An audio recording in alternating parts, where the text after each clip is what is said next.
मुख्तार अंसारी, जिसे लोग बाहुबली नेता कहते हैं, कुछ लोग उसे माफिया डॉन भी कहते हैं और कुछ लोग उसे रॉबिन हुड भी कहते हैं, जिसके लोगों के लिए इसने बहुत कुछ किया है। अपने जो पूर्वांचल के इलाके में जो इसका दबदबा था, इसीलिए था क्योंकि लोग इसके बहुत समर्थक थे।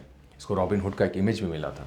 लेकिन वहीं एक जेलर थे एस के अवस्थी, वो क्या कहते हैं, आइए सुनते हैं। इनके बीच, एस के अवस्थी और मुख्तार अंसारी के बीच एक ऐसी घटना है जो शायद आप लोगों को नहीं पता है। वो सुनते हैं वो क्या घटना है। तो ये दौर था 2003 का। मायावती की सरकार थी। मुख्तार अंसारी एक एमएलए था, लेकिन वो जेल में बंद था। लखनऊ के जेल में वो बंद था और वहाँ पोस्टिंग थी एस के अवस्थी, जेलर एस के अवस्थी की। हालांकि वो उनका गृह जनपद था, लेकिन फिर भी, और गृह जनपद में किसी भी अफसर को पोस्टिंग नहीं मिलती है, लेकिन फिर भी चूँकि वो काबिल अफसर थे तो उनको 8 से 9 महीने के लिए उस जेल में तैनात किया गया था। उस जेल में बंद था मुख्तार अंसारी। मुख्तार अंसारी का वो तो जो दौर था वो ऐसा था कि उसकी तूती बोलती थी, चाहे वो जेल के अंदर हो चाहे जेल के बाहर हो। वो जो चाहता था वो करता था, जैसे रहना है उसको वैसे रहता था। उसके लिए बैडमिंटन के कोर्ट भी बने थे, बड़े बड़े अफसर आके वहाँ पे बैडमिंटन खेलते थे। लेकिन वहीं एस के अवस्थी, जब इनको पता चला कि जो लोग मिलने आते हैं इसे जेल में, वो लोग असलहों से लैश आते हैं। अच्छा, उनका भी इसलिए वो असलहों से लैश आते थे क्योंकि अदावत थी मुख्तार अंसारी के लोगों की, मुख्तार अंसारी की वहाँ के पूर्वांचल के जो और भी डॉन्स थे, माफिया थे, उनसे इसकी अदावत चलती थी, तो कभी भी फायरिंग हो सकती थी। तो इसलिए वो लोग बंदूकें और असलहों से लैश आते थे। तो ये बात इनको नागवार गुजरी, क्योंकि किसी की हिम्मत नहीं थी कोई बोल दे, रोक दे, टोक दे, क्योंकि मुख्तार का दबदबा था, मुख्तार का उस वक्त उरूज था, मुख्तार एमएलए भी था और सरकार में उसका इतना रसूख था कि सरकार वो जब चाहे गिरा सकता था, बना सकता था। तो जब लोग आए मिलने एक रोज़ और इसके बस्ती को जब इस बात की भनक लगी तो उन्होंने तलाशी शुरू कर दी।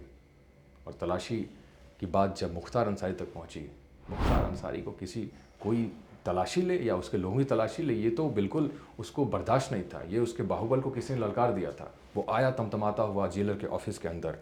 अच्छा, जेलर का ऑफिस जो होता है वो जेल के अंदर ही होता है, उसी प्रेमाइसेस में होता है। और आपको परमिशन लेने, किसी भी कैदी को अगर मिलना है जेलर से तो उसको परमिशन लेने की ज़रूरत पड़ती है। लेकिन वो बिना परमिशन के, कोई परमिशन की ज़रूरत नहीं है, क्योंकि वो मुख्तार अंसारी था। उसको लगता था कि मैं यहाँ का डॉन हूँ, माफिया हूँ, मैं बड़ा नेता हूँ, बाहुबल हूँ, तो कोई बिल्कुल उसको कोई परमिशन की ज़रूरत नहीं, वो डायरेक्ट आता है और अंदर चला जाता है। और जेल के अंदर उसका ऐसा था माहौल था कि वो जेल कर्मी के साथ साथ सारे कैदी थे उसके समर्थक थे।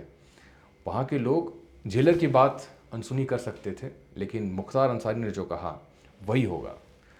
तो जब जेलर के ऑफिस में आता है मुख्तार अंसारी और बोलता है कि तुम्हारी इतनी हिम्मत, दम है तो रो कर दिखाओ मेरे लोगों को, ये बात जब जेलर सुनता है, जेलर भी तैश में आकर बोलता है कि अगर हिम्मत है तो 2 कदम ये आगे बढ़कर दिखाएं तो मैं बताता हूं कि मैं क्या कर सकता हूं।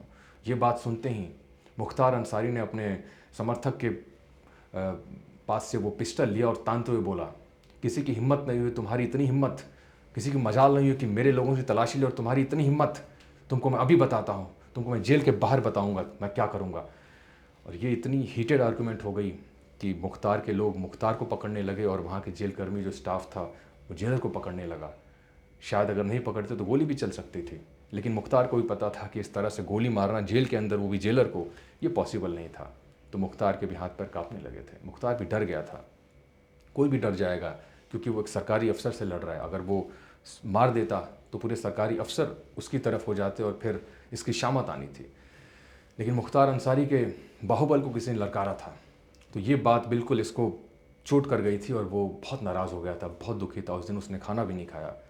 एस के अवस्थी के द्वारा ये कहना है कि वहाँ के लोग, वहाँ का स्टाफ इतना मुरीद था कि उसके पक्ष में ही बातें हो रही थी। और इनफैक्ट वो लोग आकर बोलते हैं जेलर को कि साहब आपने क्या कर दिया, ये तो आपने बिल्कुल बहुत बहुत गलत किया। इस तरह से कभी मुख्तार साहब इस तरह से कभी गुस्सा नहीं किया, इस तरह से कभी नाराज़ नहीं हुए कि वो खाना तक ना खाएं। तो ये बात जब आईजी डीआईजी तक पहुंची, चूँकि उस अफसर ने अपना स्टैंड लिया, बिल्कुल वो डरा नहीं, अपना स्टैंड लिया, और आईजी डीआईजी बड़े बड़े अफसर तक ये बात, इस घटना के बारे में बताया। वो फिर डीजीपी तक पहुंची बात, डीजीपी ने मुख्यमंत्री मायावती तक बताया, लेकिन उसका कुछ नहीं हुआ उस केस का, उस पर कोई कार्रवाई नहीं हुई। लेकिन फिर भी एस के अवस्थी ने इसका रिपोर्ट दर्ज कराया आलमबाग थाने में लखनऊ में, और हालांकि उसका केस वो चलता रहा, 11 साल बीत गए। तो 2014 में इसकी सुनवाई हुई। तो जो जेलकर्मी जो गवाही के लिए तैयार थे वो बाद में 2014 में मुकर जाते हैं और वो केस वही लोअर कोर्ट में छूट जाता है। लेकिन फिर सरकार बदलती है। मुख्तार अंसारी पंजाब में भी चला गया था, उसको वहाँ पे किसी केस में पंजाब के अंदर एक जेल में बंद किया गया था, लेकिन फिर सुप्रीम कोर्ट ने ऑर्डर दिया कि उसको वापस जेल बांदा में भेजा जाए, तो बांदा जेल में आया और 2022 में 21 सितंबर को इस केस की सुनवाई हुई और वहाँ पर इसको सज़ा भी मिली, 7 साल की सज़ा और 37,000 रुपये जुर्माना। अपने अंतिम दौर में मुख्तार अंसारी उस बांदा जेल में ही रहा। कई सारे और भी केसेस, 60 से 65 केसेस उसके ऊपर थे।